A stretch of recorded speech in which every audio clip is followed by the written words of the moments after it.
बिहार के किशनगंज के रहने वाले हैं, चाय की खेती भी कर रहे हैं, लेकिन खेती का सारा खर्च खुद ही उठा रहे हैं। आखिर क्यों? शायद चाय विकास योजना का नाम नहीं सुना होगा। बिहार सरकार चाय की खेती का विस्तार करने के लिए एक योजना चला रही है जिसका नाम है चाय विकास योजना। इस योजना से चाय बागान लगाने में जितना खर्च आएगा, खर्च का आधा पैसा बिहार सरकार देने वाली है।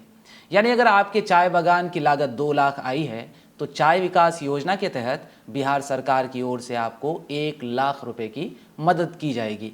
इसके लिए आपको एक मामूली आवेदन भरना है जो आपको इसी वीडियो में आगे बताया जाएगा। आदाब, मेरा नाम शाह फैसल है। जागो बिहार के इस एपिसोड में आपका स्वागत है।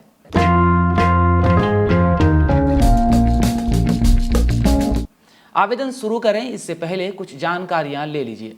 इस योजना का लाभ सिर्फ वैसे किसानों को ही मिलेगा जिन्होंने 0.25 एकड़ यानी लगभग 13 कट्ठा में चाय की खेती की हो। इससे कम जमीन पर चाय का बागान लगाने वाले किसान को इस योजना का लाभ नहीं मिलेगा। वहीं अगर कोई बहुत बड़ा किसान है तो उन्हें सिर्फ 10 एकड़ जमीन पर लगे चाय बागान का ही अनुदान मिलेगा।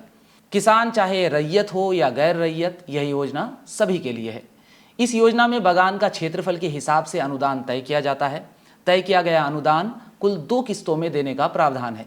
कागजी प्रक्रिया पूरी कर लेने के बाद पहली किस्त के रूप में कुल अनुदान का 75% पैसा पहले साल और शेष 25% पैसा 1 वर्ष के बाद दिया जाएगा, वो भी तब जब 90% चाय का पौधा सही सलामत रहे। चूँकि बिहार में चाय की खेती सिर्फ किशनगंज जिले में हो रही है, इसलिए यह योजना सिर्फ किशनगंज जिले के लिए ही है। ये कुछ बेसिक जानकारियां थी। अब अगर आप अनुदान का लाभ लेने के लिए ऑनलाइन आवेदन करना चाहते हैं तो अपना किसान पंजीकरण संख्या होना चाहिए। चाय बागान अपनी ज़मीन पर है तो उससे जुड़े कागजात जैसे लगान रसीद आदि। वहीं पर अगर किसी और की ज़मीन पर आप चाय की खेती कर रहे हैं तो जो इकरारनामा है उसका PDF बना लें। साथ ही साथ जो आवेदक हैं, जो किसान हैं, उसकी एक तस्वीर भी खींच लें। और चाय बागान के ज़मीन का खाता, खेसरा और रकबा, यानी कि कौन से खाता में वो ज़मीन, वो बागान है, कौन सा खेसरा पड़ता है और वहाँ पर कितनी ज़मीन है, रकबा कितना है, ये भी निकाल करके रखें। ऑनलाइन करते वक्त आसानी होगी। यदि आपके पास तमाम जानकारियाँ और कागजात हैं तो ऑनलाइन की प्रक्रिया शुरू कर सकते हैं। गूगल पर इसके लिए आपको सर्च करना है horticulture.bihar.gov.in। तो गूगल में सर्च करें horticulture.bihar.gov.in। जैसे आप इस पर सर्च करेंगे तो इसके जो वेबसाइट है ये खुल जाएगा। सबसे नीचे आपको यहीं पर दिखेगा चाय विकास योजना। यहाँ जैसे कि आप देख सकते हैं चाय विकास योजना। आवेदन करे पर क्लिक कीजिए। आवेदन करे पर जैसे आप क्लिक करेंगे, यहाँ पर आपको इस डब्बे पर क्लिक कर देना है, फिर अग्री एंड कंटिन्यू पर क्लिक कर देना है। इसके बाद वित्तीय वर्ष, चूँकि 23-24 चल रहा है तो ये ऑटोमेटिक यहाँ पर दिया हुआ है। आवेदक का प्रकार, यहाँ पर आप इंडिविजुअल, और अगर आप मेंबर ऑफ फार्म्स अगर इसमें सेलेक्ट करना चाहें, मतलब कोई कमेटी या कोई ग्रुप मिलकर के खेती कर रहे हैं, ऐसी सूरत में यहाँ पर क्लिक करना है। चूँकि आप इंडिविजुअल अकेले खेती कर रहे हैं तो इसलिए आप इंडिविजुअल पर क्लिक करेंगे और उसके बाद जो है यहाँ पर किसान पंजीकरण संख्या दर्ज करना है। किसान पंजीकरण संख्या जो भी है आपका, उसे यहाँ पर आप दर्ज करेंगे और विवरण प्राप्त करें पर आपको क्लिक कर देना है। जैसे आप विवरण प्राप्त करें पर क्लिक करेंगे, जिस किसान का पंजीकरण संख्या था उस किसान की जो डिटेल्स हैं वो यहाँ पर ऑटोमेटिक आपको दिखेगा। अब आप सीधे नीचे जाएंगे और यहाँ पर आपसे मांगा जा रहा है अवयव। चूँकि यहाँ पर आप कई तरह की योजनाओं का लाभ ले सकते हैं। एक तो ये है कि new area expansion of T, इसका मतलब आप नए इलाके में चाय की खेती कर रहे हैं और उसके लिए आप अनुदान चाह रहे हैं। यहाँ पर अगर आप सेलेक्ट करेंगे तो उस योजना के लिए आवेदन हो जाएगा।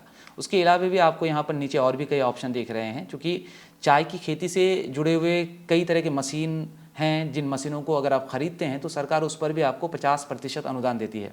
तो उन मशीनों को ख़रीदने के लिए अगर आप अनुदान लेना चाहते हैं तो बाकी ऑप्शन उसके लिए है, लेकिन उसके लिए शर्त यह है कि ज़मीन कम से कम 2 हेक्टेयर यानी कि 5 एकड़ के बराबर होना पड़ेगा, तब जा कर के आप उन योजनाओं का लाभ ले सकेंगे। तो new area expansion of T पर क्लिक करें। उसके बाद आपसे यहाँ पर पूछा जा रहा है कि आपका जो डिटेल है, किसान बतौर आपने किसान जो रजिस्ट्रेशन किया है उसमें जो आपने अपना अस्थाई पता डाला है, क्या आपके जो खेत हैं, चाय बागान है, उसी पते पर है या दूसरे जगह पर है। अगर उसी पते पर है तो आप सिंपली यहाँ पर करेंगे, जैसे आप देख रहे हैं यहाँ पर आवेदित ज़मीन का पता और किसान पंजीकरण का पता एक ही है तो टिक करें। अगर एक है तो आप यहाँ पर टिक कर दें, और अगर एक नहीं है यानी कि ज़मीन आपकी दूसरी जगह पर है तो आप उसको टिक नहीं करेंगे। और यहाँ पर आप सिलेक्ट करके जैसे कि ज़िला, प्रखंड, पंचायत, गांव, पिन कोड और किसान का प्रकार जो है आप यहाँ से चूज़ करेंगे। और अगर सेम है तो आपको चूज़ नहीं करना है, बस यहाँ पर टिक कर देना है। तो किसान का प्रकार, अगर आप रैयत हैं तो रैयत कहिए अपने आप को, और अगर गैर रैयत हैं तो गैर रैयत। रैयत या मतलब ये हुआ कि ज़मीन आपके नाम से है, और गैर रैयत इसका मतलब कि ज़मीन आपके नाम से नहीं है, आप किसी का बटाईदार हैं आप। ये चीज़ें कर लेने के बाद जो है आपको यहाँ पर नीचे में अब बताना है खेत का विवरण, जैसे खाता संख्या, जो भी खाता संख्या है आपने डाल दिया, उसके बाद जो खेसरा है वो आपने डाल दिया, और रकबा क्या है। तो ध्यान रहे रकबा कम से कम, यानी हमने शुरू में बताया कि 13 कट्ठा से कम अगर होगा तो इस योजना का लाभ आप नहीं ले सकते हैं, यानी कि 0.25 एकड़ कम से कम ज़मीन पर आपकी चाय की खेती होनी चाहिए। तो मसलन हम मान के चलते हैं अभी फ़िलहाल 1 एकड़ ज़मीन है, चूँकि हम लोग दिखा रहे हैं कैसे ऑनलाइन करना है। तो 1 एकड़ आप जैसे यहाँ पर एंट्री करेंगे तो आप यहाँ पर नीचे देख सकते हैं कि सरकार के हिसाब से 1 एकड़ ज़मीन में चाय की खेती करने के लिए खर्च जो है सरकार के हिसाब से 1,97,600 रुपये है, और 50% अनुदान आपका जो बनेगा वो लगभग 98,000 कुछ रुपये बनेगा। और चूँकि पहले साल आपको 75% ही अनुदान मिलना है, तो इसीलिए 75% जो होता है 74,100 रुपये सरकार आपको दे देगी आपके खाते में चाय की खेती करने के लिए। और जो बचा अमाउंट होगा, जो 25% हिस्सा होगा सब्सिडी का, अनुदान का, तो उसको आप अगले साल जब आपकी खेती सही रहेगा, चाय के एक एक पौधे ठीक दिखेंगे, वहाँ पर 90% पौधे एकदम जिंदा दिखेगा, सही दिखेगा, तब जा कर के बाकी 25% पैसा आपको मिलेगा। उसके आगे अगला है आपका, यहाँ पर देख सकते हैं कि डॉक्यूमेंट अपलोड करना है, भू स्वामित्व, भू लागान, वंशावली, और यहाँ पर आवेदक का फ़ोटो। तो भू स्वामित्व, अगर आप रैयत हैं तो आपके पास ज़मीन के कागजात होंगे, और भू लागान होगा यानी कि जो रसीद होता है वो होगा। तो इन दोनों चीज़ों का PDF बना लें और यहाँ पर अपलोड कर दें। और कई बार हो सकता है कि घर में किसी के पिताजी के नाम से हैं, ऐसी परिस्थिति में आप भी रैयत हैं लेकिन आपके नाम से नहीं है, तो आप भू स्वामित्व के साथ भू लगान लगाएंगे, साथ ही साथ वंशावली भी लगाएंगे, ताकि ये साबित कर सकें आप कि आप जो हैं उनके वर्सान हैं। उसके अलावा अगर आपके पास ये सब नहीं है, अगर आप गैर रैयत हैं, अगर आप गैर रैयत होंगे तो गैर रैयत किसान के पास इकरारनामा होगा। आपने जिनसे भी ज़मीन लिया है उनके साथ आपने कुछ इकरार किया होगा, कोई आपका पेपर बना होगा, उस पेपर को आपको यहाँ पर अपलोड करना है। इकरारनामे का यहाँ पर प्रपत्र देख सकते हैं, उसको आप डाउनलोड कर लेंगे, इसको भर लेंगे, भरने के बाद उस यहाँ पर साइन करने के बाद आपको इसमें अपलोड कर देना है। इसके बाद आपको अगला नंबर यहाँ पर दिखता है आवेदक का फ़ोटो। आवेदक के फ़ोटो की जगह पे आप जो है उनका आवेदक की जो तस्वीर है इसे अपलोड कर देंगे, और फिर आवेदन दर्ज करे पर क्लिक कर देंगे। इस तरीके से आपका यह जो आवेदन की प्रक्रिया है कंप्लीट हो जाता है, और आपके ज़मीन पर आपके पास कॉल आएगा, आपकी ज़मीन की वेरिफिकेशन होगी, कहाँ पर खेत है उसको देखा जाएगा। ये तमाम कागजी प्रक्रिया पूरी होने के बाद जो है अमाउंट आने का सिलसिला शुरू हो जाएगा।